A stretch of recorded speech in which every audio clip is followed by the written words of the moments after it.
నాగర్ కర్నూలు జిల్లా బిజినపల్లి మండలం ఖానాపూర్ గ్రామంలో విషాదం చోటు చేసుకుంది. నాటు వైద్యం తయారీ వికటించి ఒకే కుటుంబానికి చెందిన ఒకరు మృతి చెందారు. మరో ఇద్దరు తీవ్ర అస్వస్థతకు గురయ్యారు. ఖానాపూర్ చెందిన నిరంజన్ వృత్తిరీత్యా నాటు వైద్యుడు. ఇదే క్రమంలో నిన్న సాయంత్రం వనమూలికలు తీసుకొచ్చి నాటు మందు తయారు చేసే క్రమంలో వచ్చిన ఘాటు వాసనకు నిరంజన్తో పాటు భార్య చాన్వి, కూతురు షమీనా అస్వస్థతకు గురయ్యారు.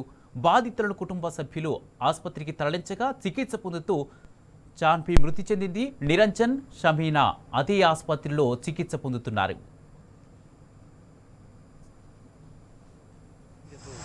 అదే నాటు మందులు దంచి ఇచ్చిండు అంతే. ఏమి కాళ్ళ నొప్పుల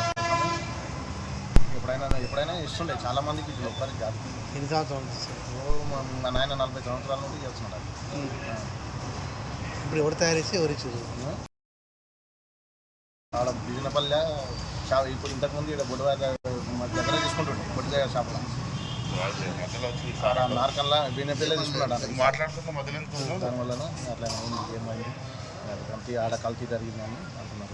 ఎంతమందికి ఇచ్చారు? మా ఊళ్ళో కూడా తెలుసు సార్. ఎవరికి వెళ్ళే మా వాళ్ళ కాల్చి నాకు చార్జ్ చేసి ఇస్తున్నారు. అదే ఇంకా పాయిజన్ లాగా అయింది. అది